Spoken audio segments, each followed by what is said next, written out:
Buenos días a todos los presentes. Es un gusto saludarles desde DELEC Científica Argentina.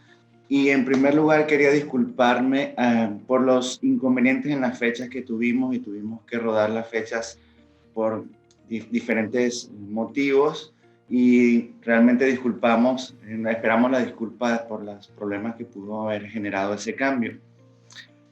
Como algunos saben, DELEC Científica Argentina es una empresa que se encarga de desarrollar proyectos de innovación tecnológica, proveyendo los equipos de mayor tecnología en la salud de nuestra región. En esta oportunidad vamos a cumplir con un seminario de nuestro ciclo de seminarios de radioterapia avanzada, y en esta oportunidad vamos a tener al doctor Kita Salabanda, quien es profesor asociado de la Sociedad de Neurocirugía en la UCM, director del Máster Internacional de Radiocirugía en el SNC, Universidad Complutense de Madrid, presidente de la Sociedad Española de Radiocirugía, presidente de la Sociedad Iberoamericana de Radiocirugía, y también es autor del libro Radiocirugía, Fundamentos, Indicaciones, Resultados y Avances Tecnológicos. Y la última versión de este libro fue publicada en 2019. También es autor de 37 artículos de revistas internacionales y coautor de las guías de tratamientos de meningiomas y neurinomas. Queremos agradecerle al doctor Kita por esta oportunidad de compartir su experiencia clínica con respecto a las metástasis espinales y usando CyberKnife. Quisiera también decir que este seminario, la dinámica sería que el doctor va a hablar un poco de su experiencia y luego vamos a poder responder todas las preguntas que pueden hacer en el chat de este webinar. Y si alguna persona tiene algún inconveniente durante el webinar, puede escribir también en el chat para nosotros poder ayudarlos. Y sin más preámbulo, le doy la palabra al doctor Kita. Muchísimas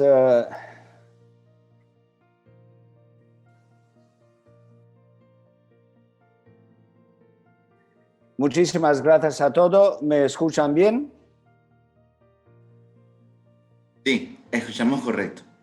Vale, perfecto. Pues perdóname que estoy un poco, tengo mi casa en obras y estoy en un ambiente que se ve una parte de Madrid ahí detrás mío.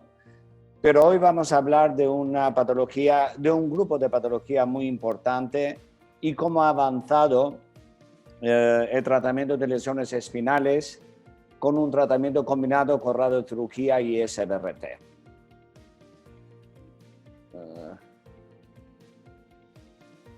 Voy a empezar para explicar un caso clínico. Es una mujer de 48 años de edad que tenía dolor nocturno en la pierna de la columna, una paraparesia inferior y el 80% de estos pacientes una carcinoma de mama hace 5 años. Aquí tenéis las imágenes de la resonancia magnética. Como veis, tenéis un tumor que ocupa una parte importante del cuerpo de la vértebra, de procesos laterales, y aquí está la médula que, como veis, aquí está muy comprimido. La pregunta es, ¿qué hacer con ese tumor? ¿Cómo lo tratamos? ¿Qué criterios de tratamiento tenemos para el tratamiento de esos tipos de tumores? Para poder explicar, para llegar en esta, vamos a explicar un poco qué es la definición de tumores. Tenemos dos tipos de tumores. Tenemos tumores benignos, que son de un crecimiento lento, no hacen metástasis, no son invasores, tienen un mejor pronóstico. Y tenemos también los tumores malignos, o lo que nosotros lo llamamos cáncer, que tienen crecimiento rápido, hacen metástasis, son tumores invasores y tienen peor pronóstico. Si hablamos de los tumores espinales, la mayoría son los que se desarrollan en el mismo órgano, que son ependimomas, meningiomas, neurofibromas y gliomas. Y también tenemos los metástasis, que son tumores de un alto porcentaje de implantación en lesiones espinales. Entonces, las lesiones más frecuentes de la columna son metástasis, neurinomas, meningiomas y ependimomas. Eso es de lo que nosotros vamos a hablar hoy, y después vamos a hablar de patología vascular de la columna. La clasificación de los tumores también depende un poco de la anatomía, de la localización anatómica de los tumores. Aquí tenemos los tumores que son intramedulares, intradurales y extramedulares y tumores que son extradurales. Es muy importante esa clasificación porque de esa clasificación nosotros planificamos el tratamiento de las lesiones medulares. Bien, los tumores también lo podemos dividir en tumores secundarios o en los tumores primarios. Lo que dije anteriormente, los tumores secundarios normalmente son las metástasis. ¿Cuál es la distribución de los tumores? Pues como dije anteriormente, de los tumores benignos, el mayor número de tumores benignos son los vanoma, después son meningiomas, después son los gliomas, donde están incluidos los ependimomas, y después tenemos sarcoma, cordomas y también tenemos patología vascular. Según los datos, en Estados Unidos tenemos 180,000 casos nuevos de tumores medulares, de los cuales 20,000 producen compresión medular. Y entre 5 o 14% de pacientes con cáncer presentan metástasis espinales, 33% de los cuales en el cuerpo de la vértebra, 4% son leptomeningeas y también tenemos un número reducido, pero muy importante, que son lesiones intramedulares. ¿Cuáles son los tumores primarios más importantes que producen metástasis en la columna? El cáncer de mama, el cáncer de pulmón y el cáncer de próstata. También tenemos tumores metástasis de cáncer de tiroides y sarcomas, linfomas, mielomas y melanomas. Y si hablamos de los niños, los tumores pediátricos más frecuentes son sarcoma y meduloblastoma. ¿Cuál es el mecanismo de distribución de esos tipos de tumores? Pues el mecanismo de distribución de esos tipos de tumores es que viene por vía arterial o por vía venosa. Es más frecuente la implantación de los tumores por vía venosa porque el cuerpo de la vértebra está muy vascularizada y van en una forma lenta. Esas células tumorales que entran principalmente por vía venosa se implantan en las células del cuerpo de la vértebra. Y así se transmiten las lesiones teniendo en cuenta dos elementos muy importantes, osteoclastos y osteoblastos. Estos son los precursores y lo que facilitan la implantación de las lesiones de las células metastásicas en el cuerpo de la vértebra. Bien, ¿cómo son las manifestaciones clínicas de las lesiones? Aparece mucho con déficit neurológico, con mielopatía, dolor nocturno, es muy importante ese síntoma. El dolor nocturno es un síntoma típico de lesiones espinales, de compresiones medulares. Tienen compromiso asfixiano o tienen también una disfunción sexual. Para hacer el diagnóstico tenemos que conocer la historia clínica, tenemos que sospechar en la historia clínica, sobre todo cuando hay antecedentes de cáncer, y también tenemos que acudir a neuroimágenes que son específicos para esta patología. Entonces, el examen neurológico es muy importante para el diagnóstico de esas lesiones. Pero también en los estudios más importantes de diagnóstico son dos: el TAC y la resonancia magnética. El TAC es muy importante para ver destrucción del cuerpo de la vértebra y la resonancia magnética es muy importante para ver las lesiones que son intramedulares o en el canal lumbar. También son importantes los estudios de PET. Como veis aquí, se observa la presencia de lesiones metastásicas en la columna, es decir, que siempre tenemos que pedir un TAC, una resonancia magnética y un PET. Todos los pacientes que inician con un déficit neurológico deben tener una imagen radiológica. En todos los pacientes que tienen una clínica de mielopatía se debe descartar la presencia de un tumor cerebral, de un tumor de la columna.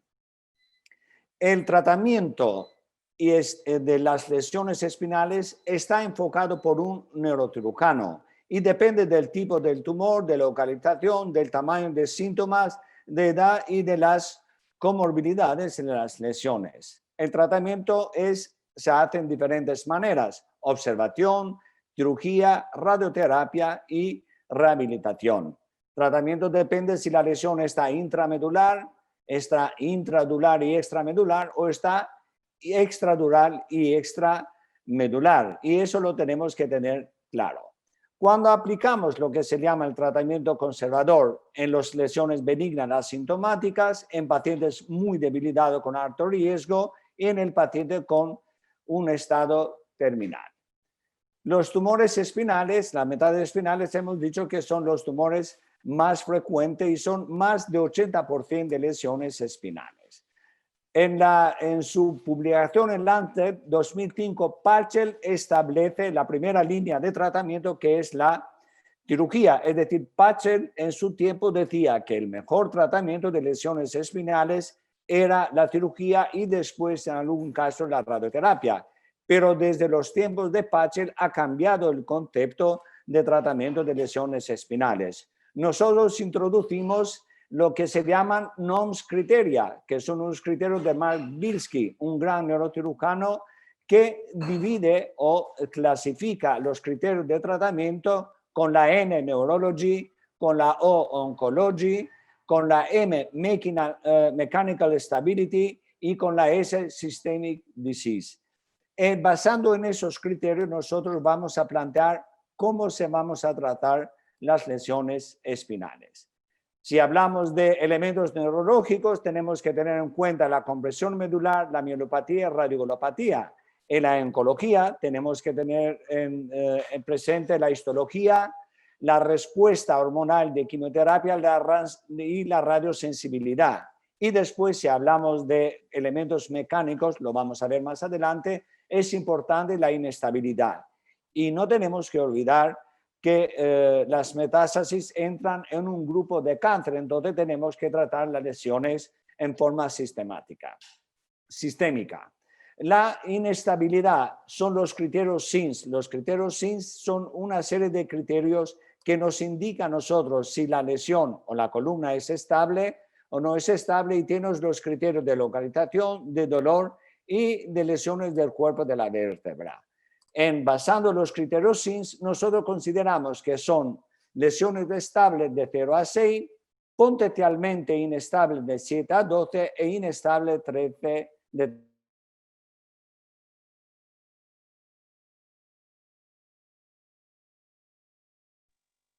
Es muy importante hacer un tratamiento quirúrgico previo a todo tipo de tratamiento. También os quiero hablar de una clasificación que se llama clasificación de Tomita. ¿Por qué es importante la clasificación de Tomita? Por aquí vemos cómo está comprometido el cuerpo de la vértebra.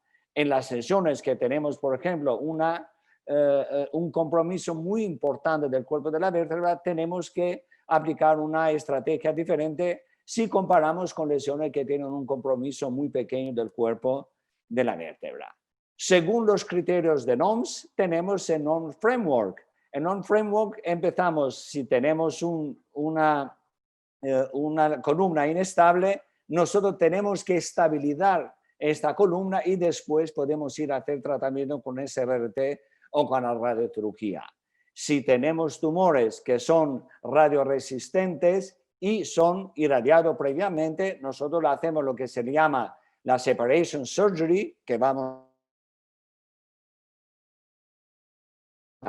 Si tenemos los tumores que no producen mielopatía, pero se pueden tratar solo por el dolor, pueden aplicar el tratamiento con la radioterapia convencional. Esta diapositiva es muy importante porque habla sobre unos criterios publicados en el Lancet en 2007 sobre un algoritmo de tratamiento de lesiones de la médula. Y eso es partiendo por la performance de los pacientes, y esos son sobre la columna estable e inestable. Según esos algoritmos, tenemos que combinar la cirugía, la radiocirugía o hacer los dos juntos, pero es muy importante entender que la columna tiene que ser estable y tenemos que estabilizar el tratamiento de la columna. Empezamos por la cirugía. La cirugía se aplica en tumores con efectos de masa sintomáticos, inestabilidad de la columna, y tenemos que realizar en menos de 48 horas de evolución. Pero hay dos tipos de cirugía, agresiva y conservadora. La conservadora quiere decir hacer solo biopsia, y agresiva quiere decir que tenemos que hacer resecciones tumorales. Tenemos muy desarrollado el tratamiento con quirúrgico con una alta tecnología, pero no olvidamos también que tenemos una alta tecnología en tratamiento de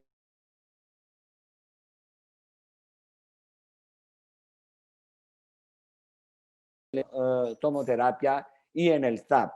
Este desarrollo tecnológico en la radioterapia nos va a ayudar a nosotros para poder tratar mejor las lesiones de la médula. Entonces, si hablamos de las evidencias científicas son diversas, ¿no?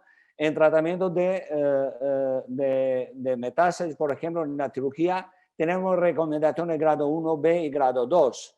En la radioterapia convencional tenemos recomendaciones grado 1C y grado 3. En la radiocirugía también tenemos recomendaciones de 1C plus y grado 3. Según diferentes autores, el tratamiento se realiza en forma diferente. La cirugía puede empezar por resección tumoral, deconversión de la médula, estabilización de la columna o biopsia abierta. Por ejemplo, este es un caso de una lesión que tiene compresión en el D10 y nosotros lo que hicimos una biopsia a través de una aguja importante, un troácar, para saber qué tipo de tumor es. Para hacer la corrección, en este caso, como tenía ocupación del cuerpo de la vértebra, nosotros hicimos una artrodesis posterior para poder fijar bien la columna. Quimioterapia se usa raras veces y es solo en los tumores malignos, pero la quimioterapia no tiene, si son metástasis, un tratamiento, no es un tratamiento en la primera línea de lesiones de la columna. Ahora entramos en un campo que nos interesa, que es muy interesante, en la radiación, radioterapia convencional y la radiocirugía.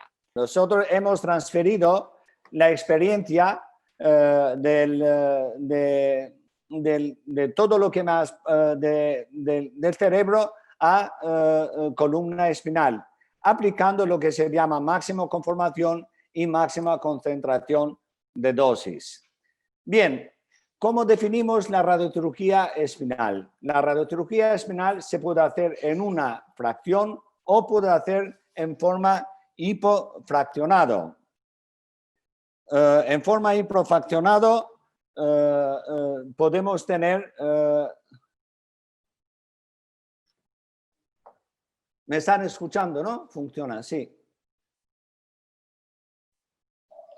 Sí, Quita se está escuchando. Vale, ¿por qué no lo veo aquí? Vale, pues entonces la indicación de radiocirugía espinal son un tumor residual después de la cirugía, tumores recurrentes, múltiples lesiones en localización no favorables y cuando tienen un alto riesgo de la cirugía. Los primeros intentos para poder controlar y hacer radiocirugía de la columna, para controlar los movimientos, lo hace Alan Hamilton en el año 1995. Pero mira qué sistema utiliza Hamilton, un sistema muy aparatoso para controlar la respiración, y para controlar los movimientos de la columna. Después se inventan sistemas diferentes de inmovilización que son muy aparatosos y son muy molestos para los pacientes. Y ahora llega el tiempo de CyberKnife. Quiero hablar de CyberKnife como, en mi juicio, la única tecnología capaz de tratar con eficacia lesiones espinales por sus características específicas. CyberKnife es un equipo que lo diseña John Adler, que empieza en el año 1990 y empezamos de diferentes tipos de CyberKnife hasta que llegamos a la M6 que está descubierto en el año 2012. Con CyberKnife nosotros hacemos tanto sesión única, podemos controlar los movimientos de la columna. Es un tratamiento que se planifica por TAC y resonancia magnética, no utiliza fiduciales, no necesita fijación de la columna y es una técnica que lo tienen que utilizar especialistas dedicados. Tenemos dos tipos de sistemas de inmovilización. Eso es para parte superior de la columna, cervical y craneal, y eso es para la parte dorsal y lumbar. Como ven, no tiene nada que ver con los sistemas que se utilizaban anteriormente para fijación de la columna. Lo más importante que tiene CyberKnife, que no tiene el resto de la tecnología, tiene Excite Spine Tracking, que es un modelo muy importante en el control de movimiento de las lesiones. Además, nosotros con CyberKnife utilizamos esta rejilla mesh, que lo llamamos, para poder hacer una mejor configuración y alta precisión en el tratamiento del blanco que nosotros queremos tratar. Como veis, aquí podemos comparar diferentes tratamientos que puede hacer la columna de radioterapia convencional, la IMRT conformal y el tratamiento con CyberKnife. Como veis aquí, se trata muy bien la médula y se trata muy bien el tumor sin tocar la médula y sin tener efectos secundarios. ¿Qué diferencias tenemos entre las lesiones, la radiocirugía craneal y espinal? Porque tenemos indicaciones diferentes, tecnología diferente, resultados clínicos diferentes, limitación de dosis diferente y órganos de riesgo que son diferentes. Este es el artículo básico que está publicado por el grupo de Iris Gibbs, que habla sobre las limitaciones y radiación de la columna. La médula tiene una tolerancia de 10 Gray, 6 milímetros arriba y 6 milímetros debajo de la lesión que nosotros queremos tratar. Aquí os estoy aportando el esquema de RTOG de un estudio fase 2-3 sobre las lesiones sobre tratamiento de lesiones espinales. Podemos hacer una radiocirugía 16 Gray, es un estudio fase 2 en 43 pacientes, o podemos hacer un tratamiento en fase 3, que es un estudio randomizado de 16 a 18 Gray para las lesiones metastásicas. En el estudio canadiense se relaciona el tratamiento de la radiocirugía con la estabilidad de la columna. ¿Qué es el concepto de separation surgery que yo les hablé anteriormente? Separation surgery quiere decir que tenemos que estabilizar la columna, tenemos que quitar la compresión sobre el tumor y después tratar eso con un tratamiento con radiocirugía. No olvidamos que cuando utilizamos el tratamiento con radiocirugía, introducimos dos elementos muy importantes radiobiológicos, que es el efecto abscopal y el efecto bystander. El efecto abscopal es que cuando lo tratamos un tumor, en las células a distancia también tienen una respuesta por el efecto inmune de la radioterapia. Y el efecto bystander también es un efecto muy importante, que si irradias una parte del tumor, también tiene el efecto en la parte del tumor que está a su lado. Entonces, la radiocirugía ha cambiado el paradigma de tratamiento de las lesiones espinales. Tenemos que tener en cuenta siempre el riesgo de la mielopatía que tenemos y por eso nosotros hemos puesto unos criterios dependiendo del volumen de la lesión que nosotros tenemos que tratar y eso están muy bien publicados en el artículo de Sagal en Radiation Induced Myelopathy después del tratamiento con las lesiones espinales. Eso lo vamos a ver más adelante y vamos a explicar tranquilamente. Una de las primeras series de tratamiento de lesiones espinales es la serie de Moisevich, que trata 287 pacientes y 348 lesiones, en esto incluyendo lesiones metastásicas y lesiones benignas. Y hablamos de separation surgery, esto que yo le comenté anteriormente.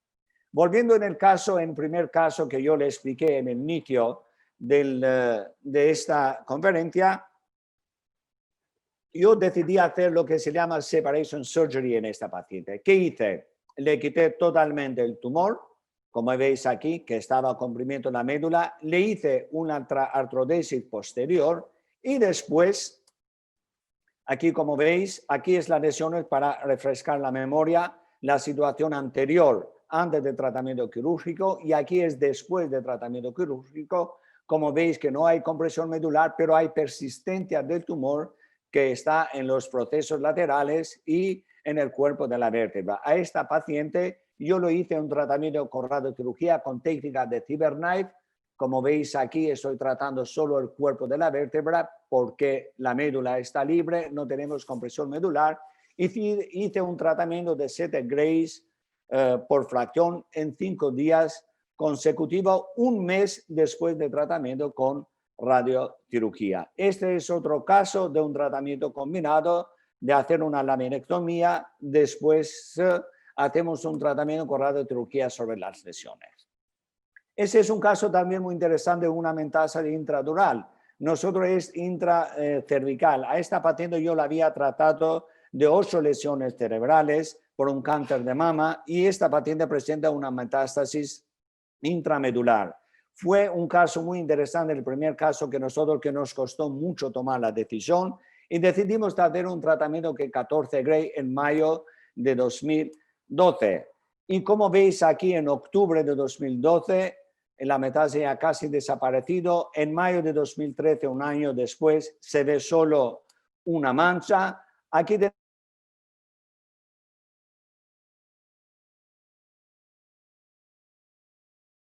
la radiación, porque la paciente está intacta en punto de vista neurológico, y en noviembre de 2014, 2 años después, tenemos la creación de una patología de una formación quística. La paciente muere de su cáncer de pulmón, de mama, sin tener ningún tipo de déficit neurológico y me llama para decirme, mira doctor, que estoy muy bien de la médula, pero el cáncer de mama me está matando. Este es otro caso de una metástasis que está en la pared lateral de la médula.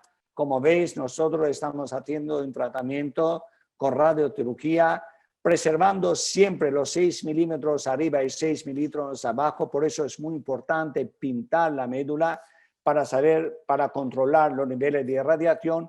Y aquí es la irradiación que realizamos con dosis con radiocirugía. Nuestro caso se publicó y nosotros tuvimos el tercer premio internacional de mejor publicación por el caso de la metástasis intramedular. Eso sobre las metástasis, que es una patología que se puede tratar muy bien. Hablamos ahora de tumores benignos, de schwannomas. Son tumores benignos más frecuentes de la columna. En realidad, la historia anterior ha sido cirugía, cirugía y cirugía, pero la cirugía de las lesiones de schwannomas o neurofibromas no es tan fácil porque tiene sus complicaciones. Las lesiones podrían ser intradurales o extradurales, podrían ser asociadas con NF2 y podrían estar en cualquier parte de la médula.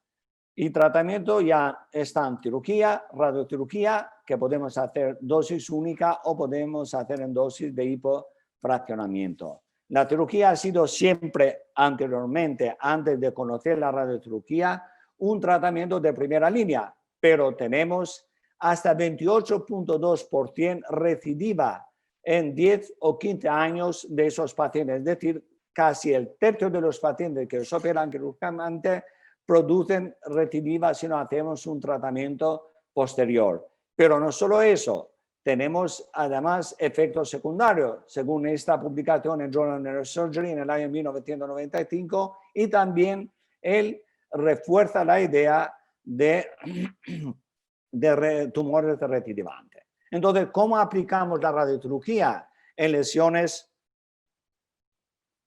en los neurinomas? En 2 métodos. Hacemos dosis única de 12-13 Grays o hacemos un hipofraccionamiento de 3x6 o 3x7 Grays, preservando muy bien la médula. Eso es un caso típico de un neurinoma que está en el nivel de dorsal, y ese es un caso mío que yo hicimos un abordaje con los cirujanos torácicos para quitar este tumor, que era imposible de quitar todo porque podemos tener un déficit neurológico. Nosotros en este caso decidimos hacer un tratamiento con radiocirugía de 3 sesiones, 6 Grays por fracción, con muy buenos resultados. Aquí tenéis cómo hemos tratado el tumor y cómo preservamos en una forma excelente la médula.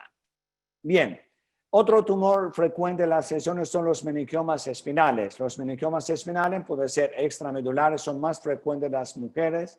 Normalmente están en la columna dorsal y las manifestaciones clínicas dependen de la localización y de la recompresión medular. El diagnóstico de los meningiomas siempre se tiene que hacer con una resonancia magnética. El tratamiento básico es cirugía y hoy en día el tratamiento con radiocirugía. No tenemos que olvidar la vascularización de los meningiomas que vienen siempre de la arteria medular anterior y eso nos ayuda a nosotros para poder tratar las lesiones en la forma que yo le voy a explicar más anteriormente. Eso es un caso mío de una señora joven de 48 años con una tetraparesis grave de derecha más que izquierda y dificultad respiratoria y tenemos un gran meningioma en nivel de la unión bulbomedular en el nivel C1, C2. Este gran meningioma yo decidí hacer un abordaje quirúrgico. Como veis aquí, he quitado casi todo el tumor, no pude quitar la parte anterior de la lesión y esa es la resonancia magnética después de la cirugía. En esta situación, yo no decidí hacer un tratamiento con radiocirugía inmediatamente, decidí esperar y en un año vimos que la lesión había crecido. Bueno, eso es comparando la cirugía y la lesión después de la cirugía. Pero en un año la lesión había crecido, como veis aquí.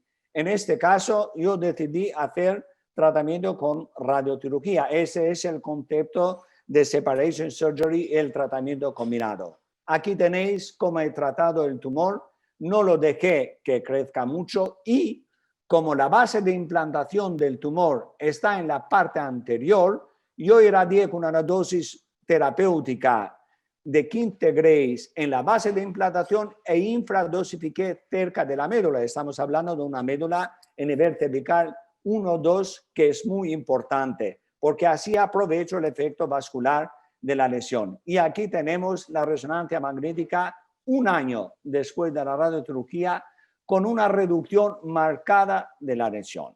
En realidad, cuando nosotros tratamos meningiomas y neurinomas, no tenemos que esperar una reducción de las lesiones. El fin de radiocirugía en lesiones benignas es parar el crecimiento del tumor. Pero muchas veces las lesiones empiezan a reducir su tamaño y eso es muy importante para los pacientes. La radiocirugía llega, según Shvedev y sus colaboradores, hasta 96% de control de las lesiones en los meningiomas. Eso es otro caso mío de una lesión que yo le hice un abordaje posterior y quité una parte importante de la lesión, pero no pude quitar toda la lesión. Le hice tratamiento con radiocirugía y después aquí venéis cómo tenemos una reducción de la lesión. Eso es otro caso de una señora que le hice 2 abordajes para poder quitar el tumor y no pude quitar, como veis, este es tumor muy extendido desde nivel C4 hasta nivel C8.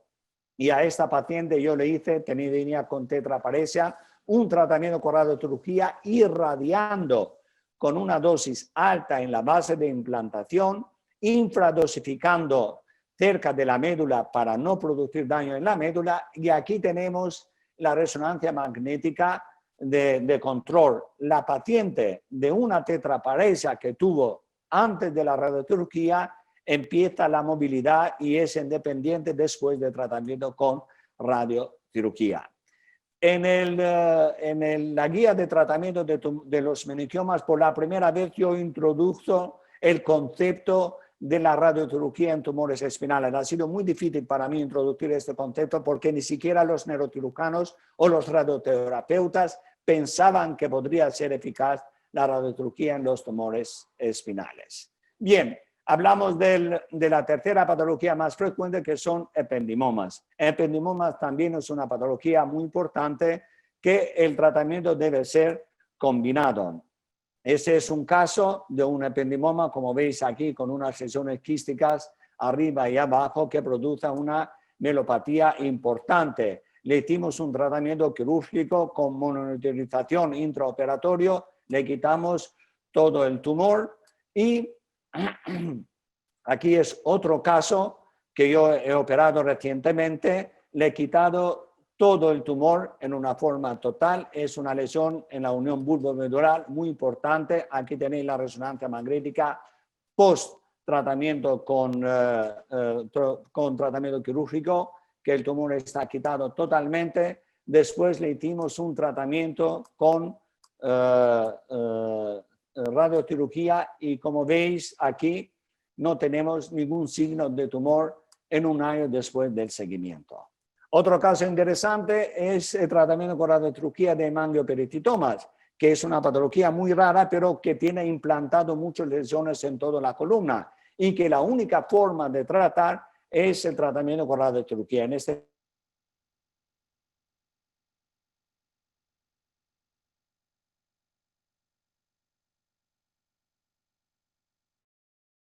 como veis, en el mismo tiempo hemos tratado dos lesiones en los dos lados en las forámenes de conjunción, preservando muy bien la médula. Y ahora quiero aportar, antes de pasar en malformaciones, esta frase muy interesante de Henry Marsh, que dice: es muy importante la toma de decisiones.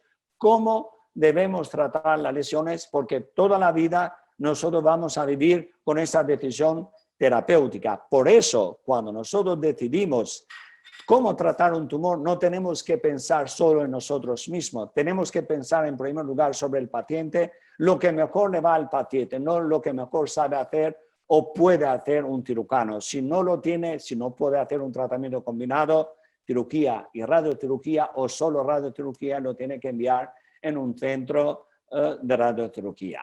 En las conclusiones, la parte de tumores, tenemos lo más importante es que el tratamiento combinado, cirugía más radiocirugía, es el tratamiento de elección en las lesiones espinales. Aquí tenéis toda la bibliografía que yo he utilizado para poder preparar esta conferencia. Vamos a entrar en una segunda parte que también es importante, en las malformaciones arteriovenosas, que son intramedulares de diferentes tipos. Está claro que las malformaciones no forman una parte importante de la patología vascular, pero tienen una alta morbilidad porque afecta la calidad de vida de los pacientes, las malformaciones cuando tienen un sangrado.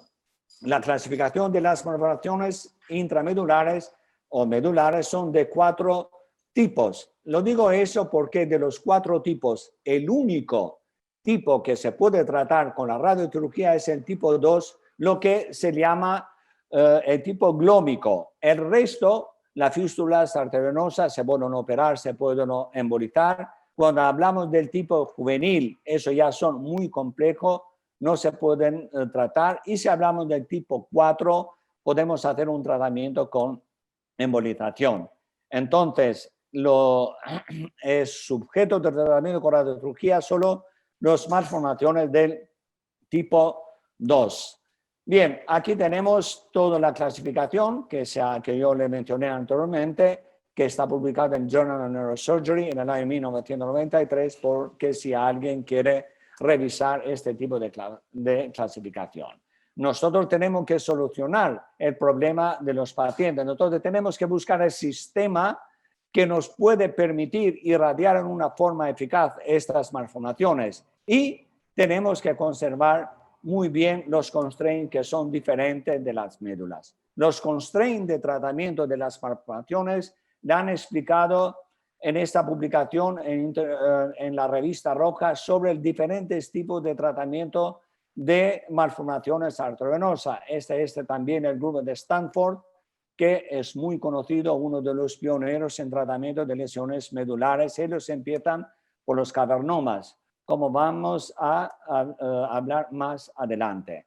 Las lesiones espinales se pueden tratar en dosis única, estoy hablando de malformaciones también, se puede hablar con 3 fracciones. Yo nunca he tratado más de 3 fracciones y he tenido como los criterios de preservación de la médula en V10 en 0,4 cc's en una fracción, 0,71 cc en 3 fracciones y más en 3 fracciones. V12, 0,28 cc's en una fracción, 0,55 cc's en 2 fracciones y 0,58 cc en 3 fracciones. Bien, la única técnica que nos permite tratar en una forma adecuada las lesiones, las malformaciones espinales es la técnica de CyberKnife.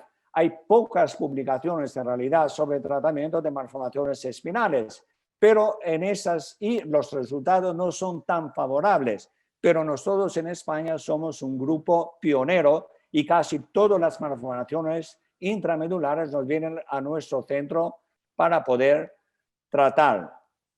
Aquí tenemos las publicaciones que han hecho desde 1997 al 2005. El número de pacientes es muy pequeño, 15, 13, 7 pacientes. Y en eso, por ejemplo, tenemos solo una oclusión y en 6 pacientes tenemos reducción de las lesiones. Aquí tenemos diferentes publicaciones que yo le dije anteriormente y yo voy a ir en mi experiencia personal. Tenemos 5 casos.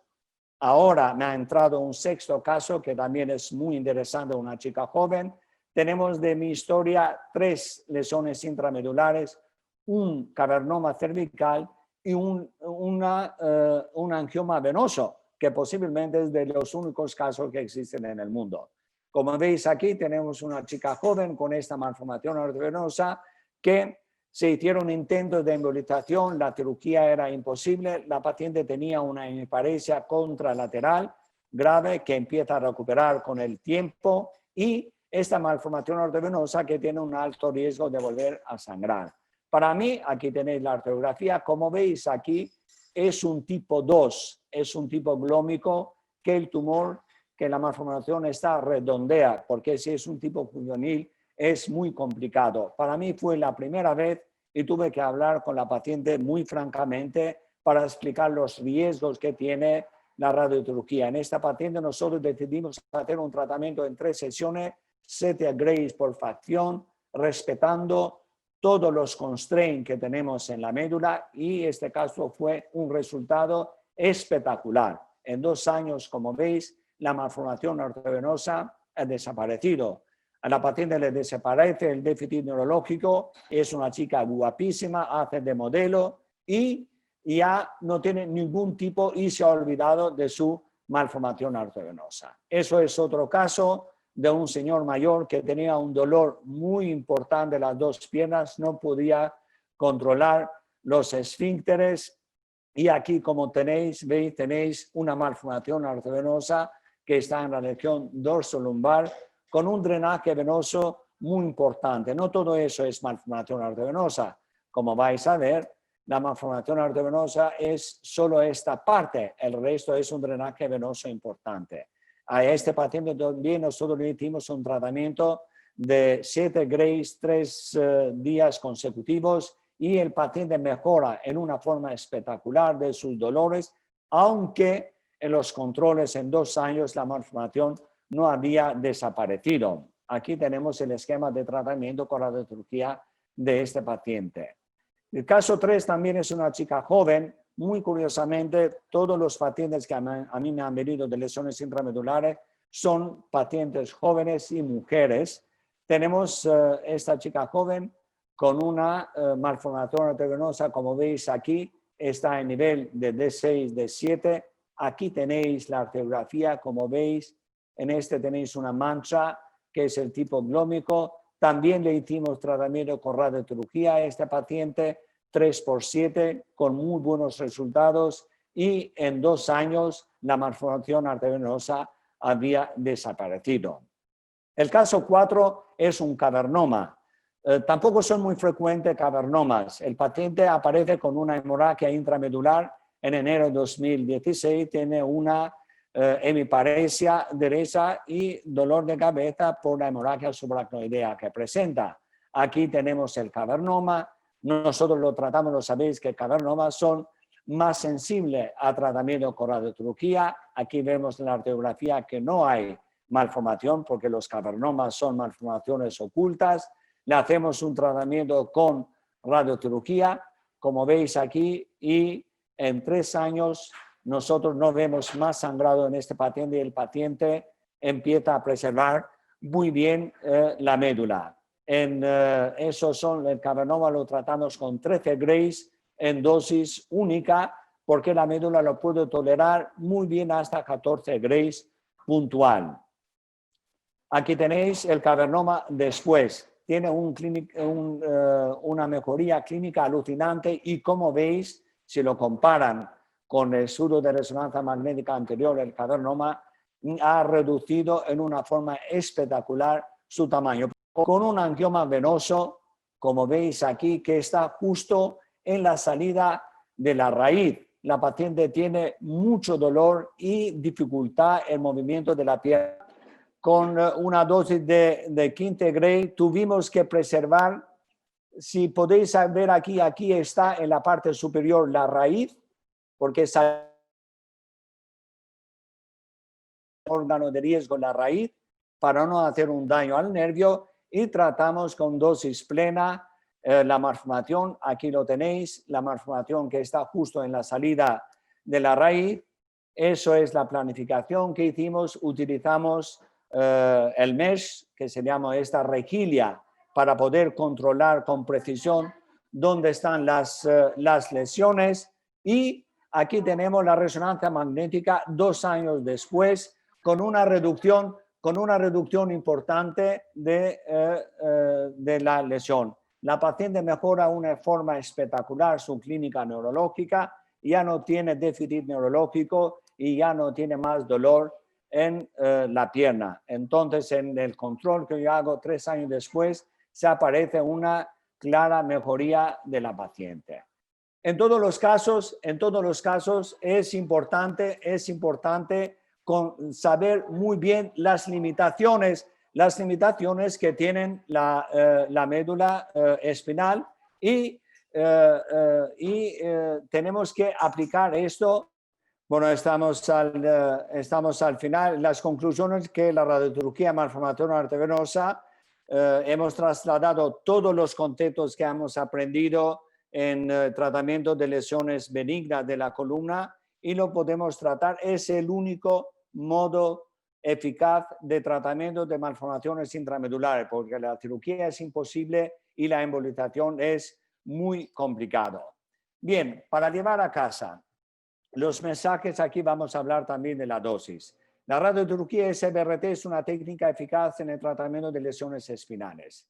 En el tratamiento de las metástasis tenemos que utilizar lo que se llama separation surgeries.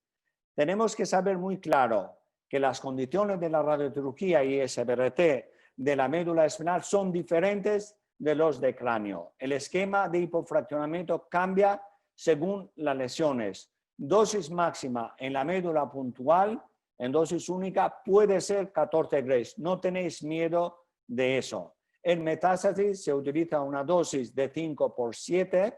En cordomas utilizamos una dosis de 5x9.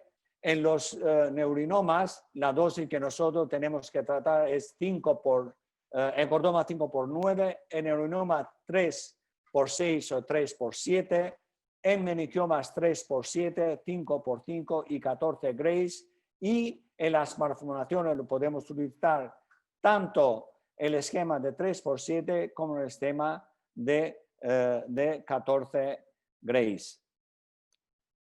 Bueno, pido disculpas por esta falta de conexión de internet que a veces pues no hemos podido controlar, pero yo creo ya hemos podido terminar la conferencia y muchas gracias por la paciencia y estoy esperando las preguntas. Hola, doctor. Bueno, muchas gracias por esta presentación. Ha sido muy buena. Y tenemos diferentes preguntas. Entre ellas tenemos una que dice, posterior a la descompresión de columna, ¿cuándo está indicado? ¿Cuánto tiempo después se recomienda hacer la terapia de radiación? En un mes. Se puede hacer el tratamiento en un mes. Perfecto. ¿Me Otra escuchas? pregunta. En un mes se puede hacer el tratamiento después de la cirugía. No más de un mes, porque así no le damos tiempo de crecer otra vez el tumor. Yo hago normalmente 3 semanas, un mes, para controlar también la herida quirúrgica. Perfecto.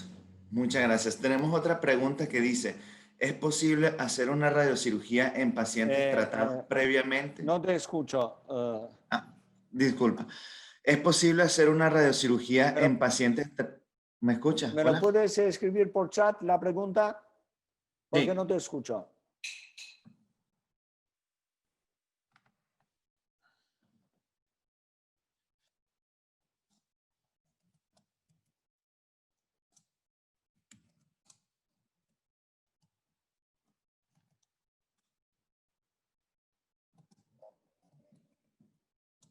Sí, ya, otra vez. ¿Me haces la pregunta, Miguel?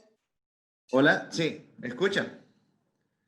¿Es posible hacer radiocirugía en pacientes tratados previamente con radioterapia convencional? Depende del tipo de topología y el tiempo que he pasado. Digamos, eso es igual como utilizamos en la cabeza, pero la radioterapia en lesiones metastásicas se puede utilizar en el resto de las lesiones con mucho cuidado. Bueno, yo he tenido casos que he tratado 2 veces una lesión en la médula, pero con mucho cuidado. Tiene que pasar un tiempo. No se puede hacer en forma inmediata porque tenemos que tener en cuenta la dosis que recibe la médula, que es muy sensible a la irradiación. Yo no la aconsejaría. Muy bien. Y hay otra pregunta que dice que si alguna vez ha tenido algún caso en los que los constraints no han podido satisfacer debido a la toxicidad que se No te produce en los escucho, órganos Miguel. sanos. Hay otra pregunta que dice, ¿me escucha? Sí, ahora sí, sí. Ok. Otra pregunta que dice que si alguna vez... Me lo escribes en el chat porque no te escucho. Quizá Ok. por el tema de internet.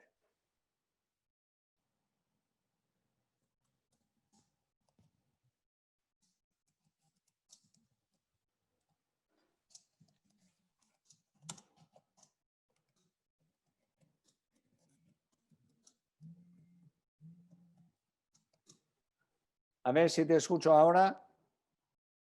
¿Me escucha? Sí, ahora sí. Ok, es si ha tenido algún caso en el que no ha podido tratar debido a los constraints. No he tenido. No. Perfecto, perfecto. Bueno, no hay más preguntas hasta ahora. No sé, invito a los No te participantes que escucho, están. Miguel. Me lo escribes en el chat porque no sé por qué no te escucho. Dime Sí, ahora, no, otra. estaba comentando que ya no hay más preguntas. Estaba invitando a los participantes a que puedan hacer otras preguntas si las tienen. Y mientras eso ocurre, pues lo quería invitar a los próximos webinars que vamos a ¿Qué pregunta tener. es? No, no, todavía no hay más preguntas, No te escucho. doctor. Hola, hola.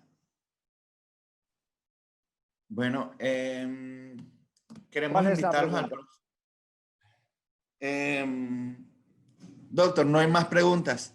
Vale, muy bien. Venga, Buenísimo. ya está. Quería, Muchas gracias. no, a la orden. Quería invitarlos entonces a los próximos webinars que van a estar siendo presentados la próxima semana. Aquí en el chat vamos a dejar los links para inscripción. La próxima semana será un webinar dedicado a la radioterapia intraoperatoria y sus aplicaciones en la cirugía oncológica. Y luego vamos a tener otro seminario el 23 de noviembre, donde va a estar la licenciada Graciela Vélez hablándonos un poco de las múltiples metástasis que se pueden tratar con tomoterapia en un tiempo muy corto. Vamos a estar dejando entonces los links en el chat para que se puedan inscribir. Y también queremos invitarlos a que puedan ver constantemente nuestras redes, tanto Instagram, Facebook, LinkedIn, para que, hasta YouTube, para que puedan ver todo el material que vamos a estar colocando en cuanto a nuestros próximos eventos. Y además, como lo habíamos comentado, podemos hacer a través, una conexión a través de Accuray para poder estar en la sala virtual de lo que es el Radixact y poder ver los productos innovadores que tienen para mostrar. Tenemos otra pregunta, doctor. En caso de ependimoma, Sí, a nivel de tratamiento, cuéntame. eh, solamente dice eso, dice, Joa, ¿tú le puedes dar la palabra a esta persona para que haga la pregunta? En caso de ependimoma, Sí, el nivel de tratamiento. que es, en caso de ependimoma, normalmente pues, cuando es un ependimoma grado 2 o con implantación celular en la médula espinal, nosotros hay diferentes teorías. Básicamente, nosotros un ependimoma grado 2 le hacemos un tratamiento en el lecho quirúrgico como yo le expliqué anteriormente. Siempre en grado 2, en grado 1 no. La reserva.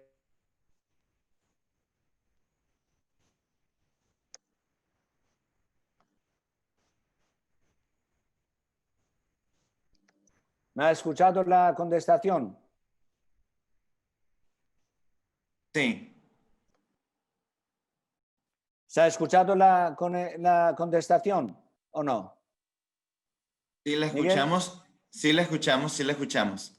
Vale, vale. Digamos que en los ependimomas grado 2, después de la cirugía, se debe hacer siempre tratamiento con radiocirugía. Perfecto. Bueno, no hay más preguntas, entonces quiero agradecerle a todos los participantes por darnos esta oportunidad y disculpen todos los problemas que tuvimos de conexión. Nosotros estaremos enviando un link para que puedan revisar esta presentación de manera grabada. Y si surgen más preguntas en el transcurso de rever este seminario, pueden enviárnoslas y nosotros las vamos a responder eventualmente. Le agradezco al doctor Quita también por su tiempo y su paciencia con este seminario. Y bueno, estamos acá siempre para nosotros proveer la mayor información. Muchas gracias a todos.